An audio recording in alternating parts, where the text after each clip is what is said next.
Hi, this is Alex from phpacademy.org, and this is a video tutorial for the new Boston.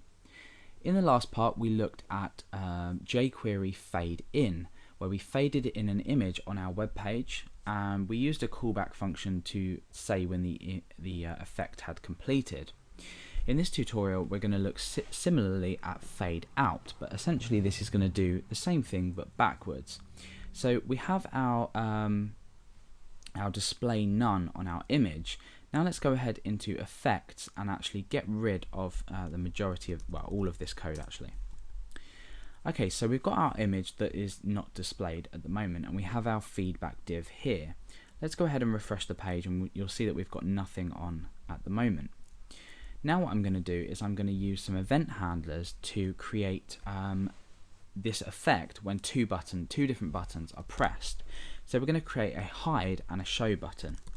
So let's go ahead and create an input type button, and the ID of this can be show, and let's copy and paste that, and we'll do exactly the same thing but hide. Let's give both of these a value as well so we know which ones are which. So show and value equals hide. Okay, so let's go ahead and preview the page. You can see that we've got this show button and this hide button. When I click on the show button, I want the animation to fade in and tell me underneath when it's loaded, and the same with hide. I want to fade the image in and tell me underneath when that has been hidden as well. So let's go ahead and over to our effects.js file. We need to reference these buttons to be able to create an event handler for both of them, so with show and the same with hide. So the first one I'm going to do is show. So I reference show, and then I say dot click, and inside of this I need to create a function and the block of code that's going to be run when we click this button. So function, I'll bring the block down so we can work inside of here, and now I'm going to reference the image itself, which I've given an image ID of image. So let's go ahead and say image dot fade in. Now I'm going to give the fade in function two parameters. The first one is going to be slow. In fact, let's just do 3 seconds. And the next is the callback function to let me know when this animation is complete. So function, and then a block, bring the block down, and in here I want to add some text to this image feedback div. So let's say hash image feedback.html, image has been loaded, image has been shown. Okay, so now that we've done that, we can go ahead and test our show button. Let's click show. Let's just create a line break so that looks a bit nicer, or paragraph, I guess. Okay, and we'll go back to our browser. So when we click show,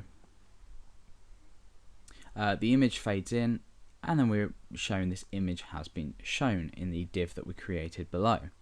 So now we're going to do the same for hide. Let's go ahead into effects.js.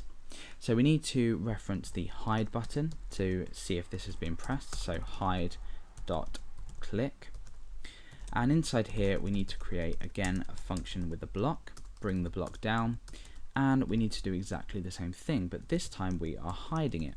So image dot fade out, so we're using the fade out function now, which works in exactly the same way as the fade in function. We give it the same parameters as well. So we're going to fade out at a speed of 3 seconds. We're going to create a function which is our callback function, and this is going to put some text into the image feedback div, image has been hidden. So we can again say $, and in brackets image feedback, and then .html, and inside here image has been hidden.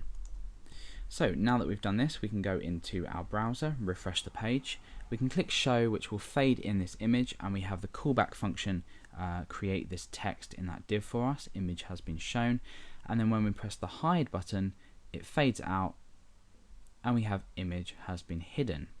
So these fade in and fade out effects are extremely useful for things like galleries, displaying images. However, you can feel free, like I said in the last part of the tutorial, to use them on any particular HTML element.